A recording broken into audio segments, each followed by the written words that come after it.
إن الحمد لله نحمده ونستعينه ونستغفره ونعوذ بالله من شرور أنفسنا ومن سيئات أعمالنا من يهده الله فلا مضل له ومن يضلل فلا هادي له وأشهد أن لا إله إلا الله وحده لا شريك له وأشهد أن محمدا عبده ورسوله أما بعد فإن خير الحديث كتاب الله وخير الهدي هدي محمد صلى الله عليه وسلم وشر الأمور محدثاتها وكل محدثة بدعة وكل بدعة ضلالة وكل ضلالة في النار.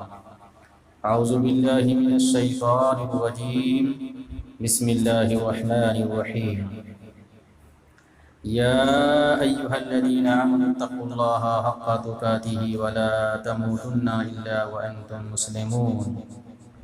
يا أيها الناس اتقوا ربكم الذي خلقكم من نفس واحدة وخلق منها زوجها وبث منهما رجالا كثيرا ونساء واتقوا الله الذي تساءلون به والأرحام إن الله كان عليكم رقيبا.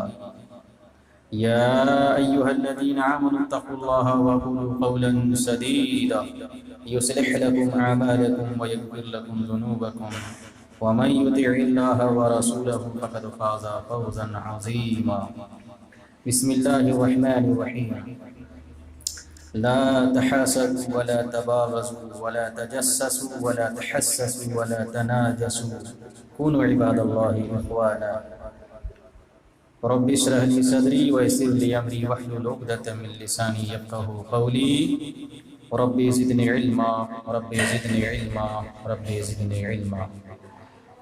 تمام قسم کی تعریفات وحدہ لا شریک خالق کائنات مالک ارض و سما کے لیے ہیں، اور لاکھوں کروڑوں درود و سلام ہوں اس ہستی اقدس و مقدس پر جن کا نام نامی اسم گرامی محمد اکرم صلی اللہ علیہ وسلم ہے. وہ ذات مقدسہ مبارکہ مطہرہ کہ رب العزت نے جنہیں رحمت کائنات بنا کر بھیجا اور جن کے ذریعے اہل کائنات کی ہدایت اور ان کی رہبری کا بندوبست فرمایا.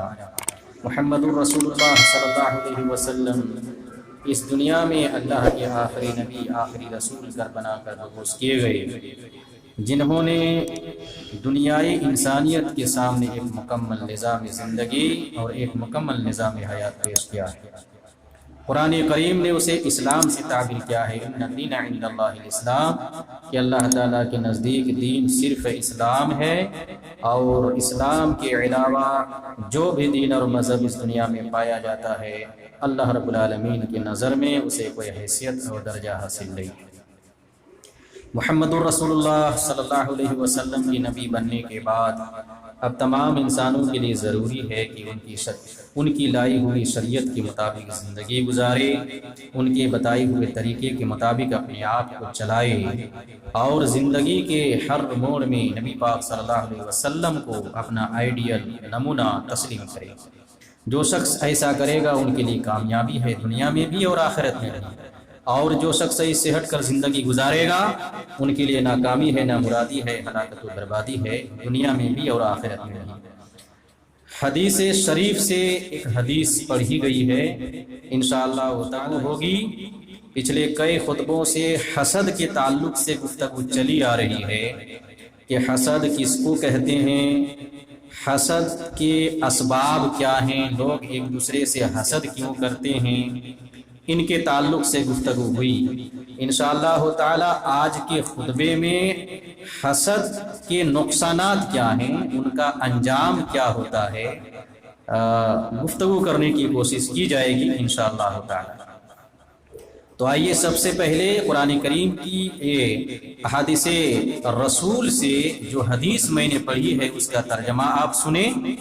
اللہ کے رسول صلی اللہ علیہ وسلم بیان فرماتی ہیں کہ لا تحاسدوا ولا تباغضوا، تم آپس میں ایک دوسرے سے حسد نہ کرو، ولا تباغضوا، اور ایک دوسرے سے بغض نہ رکھو، کینہ نہ رکھو، ولا تجسسوا، اور ایک دوسرے کے پیچھے مت پڑو، ایک دوسرے کے ٹوہ میں مطلب، ولا تحسسوا، اور چوری چھپے کسی کی بات نہ سنا کرو، ولا تناجسوا، اور خریداری کے ارادے کے بغیر کسی بھی چیز کی قیمت کو بڑھانے کے لیے بولی نہ لگایا کرو کہ خریدنے والا دھوکہ کھا جائے۔ ولا تناجسوا، کئی چیزوں سے اللہ کے رسول صلی اللہ علیہ وسلم نے اس حدیث مبارکہ میں روکا ہے۔ کونوا عباد اللہ اخوانا، تم سب اللہ کے بندے اور بھائی بھائی بن کر رہو، یہ اللہ کے رسول صلی اللہ علیہ وسلم نے فرمایا۔ تو اللہ کے رسول صلی اللہ علیہ وسلم نے بیان فرمایا کہ لا تحاسدوا، ایک دوسرے سے حسد نہ کرو، ولا تباغضوا، ایک دوسرے سے بغض نہ رکھو، کینہ نہ رکھو، ولا تجسسوا، اور کسی کی ٹوہ میں مت پڑو، کسی کے پیچھے مت پڑو، ولا تحسسوا، چوری چھپے کسی کی بات نہ سنا کرو، ولا تناجسوا، خریداری کے ارادے کے بغیر کسی بھی چیز کی قیمت کو بڑھانے کے لیے بولی نہ لگایا کرو کہ خریدنے والا دھوکہ کھا جائے۔ کونوا عباد اللہ اخوانا، آپس میں تم اللہ کے بندے اور بھائی بھائی بن کر رہو۔ یہ حدیث کریم کا ترجمہ آپ کے سامنے پیش کیا گیا۔ حسد کس کو کہتے ہیں، اس کی وضاحت پچھلے 2 خطبوں میں ہو چکی ہے کہ کسی کو اللہ رب العالمین نے کوئی نعمت دی ہے، کوئی بھی نعمت دی ہے، انسان کو اللہ تعالیٰ نے اتنی نعمتیں دی ہیں کہ وہ زندگی بھر بیٹھ کر گنتا رہے تو اپنی دی ہوئی نعمتوں کو گن نہیں سکتا ہے، پورا نہیں کر سکتا ہے، اتنی نعمتیں اللہ تعالیٰ نے انسانوں کو دی ہیں۔ تو ہر وہ چیز جو انسان کو ملی ہوئی ہے، جن سے ان کو خوشی حاصل ہو رہی ہے، یہ ساری چیزیں کیا ہیں، ان کے لیے نعمتیں ہیں۔ تو کسی بھی آدمی کو جو نعمت ملی ہے، اس نعمت کے چھن جانے کی کوئی اگر تمنا کرے، آرزو کرے کہ فلاں شخص کو یہ نعمت ملی ہوئی ہے، اس سے وہ نعمت چھین جائے، ختم ہو جائے، تو اسی کا نام حسد ہے، اسی کو حسد بولتے ہیں۔ بسا اوقات انسان یہ تمنا آرزو کرتا ہے کہ وہ نعمت چھن جائے اور مجھے مل جائے، ان کے پاس نہ رہے، یہ بھی حسد ہے۔ اور بسا اوقات انسان یہ تمنا اور آرزو کرتا ہے کہ وہ نعمت جو ان کو ملی ہوئی ہے، چاہے جس شکل میں بھی نعمت ہو، وہ ان سے ختم ہو جائے، چاہے وہ نعمت مجھے ملے یا نہ ملے۔ تو اس طرح کی تمنا اور آرزو کرنا کسی کے تعلق سے، کسی کی نعمتوں کو دیکھ کر جلنا، اسی کو حسد بولتے ہیں۔ تو ان کے اسباب کیا کیا ہیں، یہ میں نے پچھلے خطبہ میں بتلایا تھا کہ ایک انسان دوسرے انسان کے اوپر حسد کیوں کرتا ہے، کیوں جلتا ہے۔ ایک سبب میں نے بتلایا تھا کہ اللہ رب العالمین نے انسانوں کے درمیان جو روزی تقسیم کی ہے، بانٹا ہے، کسی کو مالدار بنایا، کسی کو متوسط رکھا اور کسی کو غریب طبقے میں رکھا، یہ جو فرق اللہ تعالیٰ نے رکھا ہے، تو اس چیز پر انسان ناخوش ہوتا ہے، ناراضگی کا اظہار کرتا ہے، شکایتیں کرتے ہیں اللہ تعالیٰ پر، تو اس کی وجہ سے انسان ایک دوسرے پر حسد کرتا ہے۔ ایک سبب یہ بتلایا تھا۔ دوسرا سبب بتلایا تھا خود پسندی اور تکبر۔ انسان خود پسندی میں اور تکبر میں مبتلا ہو جاتا ہے تو ایک دوسرے کے اوپر وہ حسد کرنے لگتا ہے، یہ دوسرا سبب بتلایا تھا۔ اور تیسرا سبب یہ بتلایا تھا کہ محسود جن کے اوپر حسد کیا جا رہا ہے، ان سے بغض رکھنا، کینہ رکھنا، ان کے کسی کے تعلق سے اگر کسی کے دل میں کینہ اور بغض آ جائے تو ان سے وہ انسان نفرت کرنے لگتا ہے، اور یہ نفرت آہستہ آہستہ دشمنی میں تبدیل ہو جاتی ہے۔ تو اس کی وجہ سے، اس بغض اور کینہ کی وجہ سے انسان کیا کرتا ہے، ایک دوسرے سے حسد کرتا ہے۔ ایک سبب یہ بتلایا تھا۔ ایک سبب یہ بھی بتلایا گیا تھا کہ محسود جو ہوتا ہے، جن کے اوپر حسد کیا جا رہا ہے، وہ کسی معاملے میں اگر آگے بڑھ رہا ہے تو حاسد جو ہوتا ہے، حسد کرنے والا، وہ بھی کوشش کرتا ہے کہ ان سے ہم آگے بڑھیں یا ان کے مقابلے میں ہو جائے، لیکن جب وہ اپنی کوشش میں ناکام ہو جاتا ہے اور محسود تحسد کے مقابلہ نہیں کر پاتا ہے تو یہ حسد کرنے والا ان سے اب حسد کرنے لگتا ہے، جلنے لگتا ہے۔ یہ سبب یہ بتلایا گیا تھا، اور ایک سبب یہ بھی بتلایا گیا تھا کہ انسان دنیا میں جاہ و منصب کے لالچ میں پڑ جاتا ہے، کہ جاہ و منصب کا جو لالچ ہے، اس لالچ کی وجہ سے کیا ہے وہ دوسرے کے اوپر حسد کرنے لگتا ہے۔ ایک سبب میں نے کیا ہے یہ بتلایا تھا، اور ایک سبب کیا ہے حسد کرنے کا یہ بھی ہے کہ انسان دنیا میں مال و دولت حاصل کرنے کے لیے ایک دوسرے سے آگے بڑھنے کی کوشش میں لگ جاتا ہے، تو اس کی وجہ سے بھی انسان ایک دوسرے سے حسد کرتا ہے۔ چنانچہ قرآن کریم بیان کرتا ہے وَإِنَّهُ لِحُبِّ الْخَيْرِ لَشَدِيدٌ، یقیناً انسان مال کی محبت میں بری طرح مبتلا ہے۔ کیا کہا اللہ تعالیٰ نے کہ انسان مال کی محبت میں بری طرح مبتلا ہے، وہ اتنی محبت مال سے کر رہا ہے کہ آخرت کو بھلا بیٹھا ہے، نماز روزے کو بھلا بیٹھا ہے، نیک کاموں کو بھلا بیٹھا ہے، پڑوسیوں کو بھلا بیٹھا ہے، رشتہ داروں کو بھلا بیٹھا ہے، اور جن کے جو حقوق ہیں ان کی ادائیگی کے تعلق سے وہ بھول چکا ہے۔ تو اتنی محبت ان کو مال سے ہے، اس لیے اللہ کہتا ہے وَإِنَّهُ لِحُبِّ الْخَيْرِ لَشَدِيدٌ، انسان مال کی محبت میں بری طرح مبتلا ہو جاتا ہے۔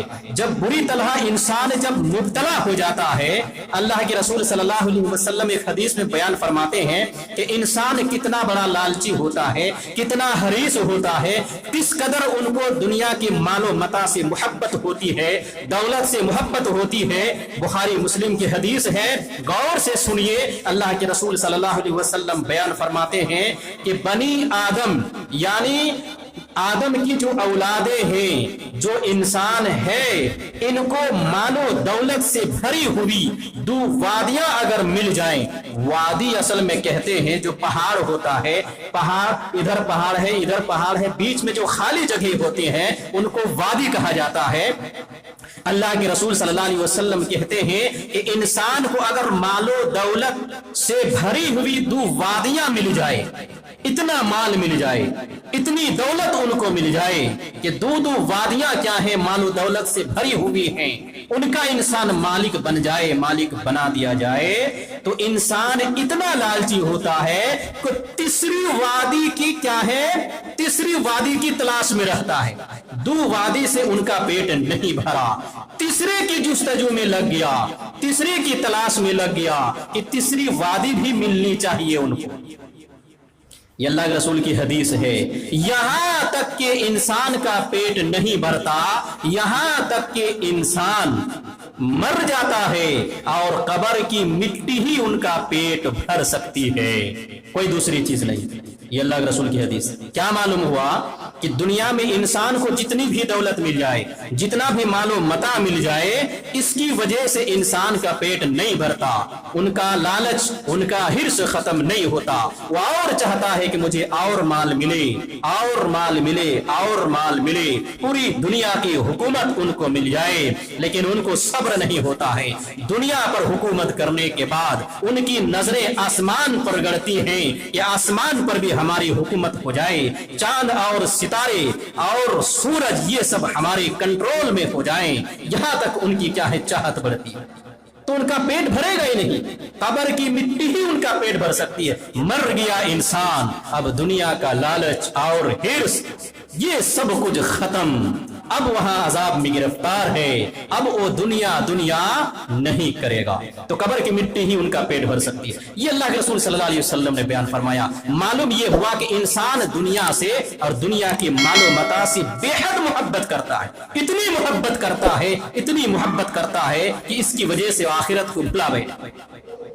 تو جب یہ محبت انسان کے اندر آ جائے بری طرح سے، تو اب ایک انسان جب دوسرے انسان کو دیکھتا ہے کہ مال و دولت میں وہ آگے ہے، مال زیادہ کما رہا ہے، دولت زیادہ کما رہا ہے، نعمتیں ان کو زیادہ ملی ہوئی ہیں، تو اب یہ انسان جو ان کے مقابلے میں کم ہے ان کے اوپر حسد کرنے لگتا ہے، حسد کرنے لگتا ہے کہ ان کا کاروبار رک جائے، ان کا بزنس رک جائے، ان کا مال و متاع ختم ہو جائے، ان کی ترقی رک جائے، ان کو جو نعمتیں اللہ تعالیٰ سے ملی ہوئی ہیں، خوشحالی جو ملی ہوئی ہے وہ ختم ہو جائے۔ یہ انسان دیکھ دیکھ کے کڑتا ہے، جلتا ہے اور حسد میں مبتلا ہو جاتا ہے۔ تو ایک سبب یہ بھی ہے حسد کرنے کا، یہ بھی ہے۔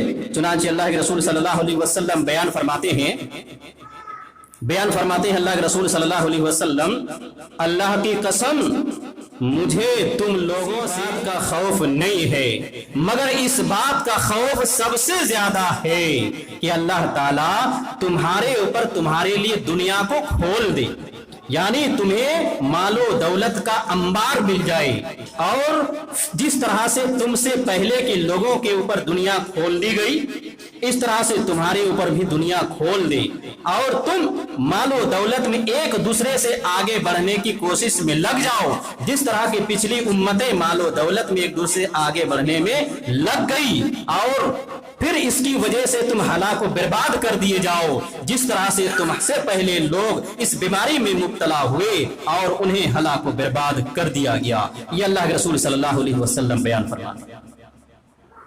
اور ایک حدیث ہے جامع ترمذی کی حدیث، یہ حدیث جو میں نے ابھی بیان کی تو بخاری مسلم کی ہے، اور جامع ترمذی کی حدیث ہے۔ حضرت عبداللہ ابن عمر بن عاص رضی اللہ تعالی عنہ بیان فرماتے ہیں، اللہ کے رسول صلی اللہ علیہ وسلم نے بیان فرمایا کہ اللہ تعالیٰ تم لوگوں کے اوپر فارس اور روم کے خزانے کو کھول دے گا، تو تم اس وقت کیا کرو گے؟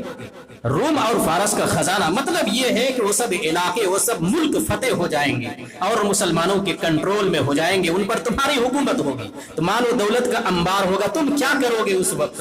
حضرت عبد الرحمن بن عوف رضی اللہ تعالی عنہ بیان کرتے ہیں، جواب دیتے ہیں کہ اللہ کے رسول اس وقت ہم وہی کریں گے، وہی کہیں گے جو اللہ تعالیٰ نے ہمیں حکم دیا ہے۔ پھر اللہ کے رسول صلی اللہ علیہ وسلم بیان فرماتے ہیں، اوا غیر ذالک، ان کے علاوہ اور کچھ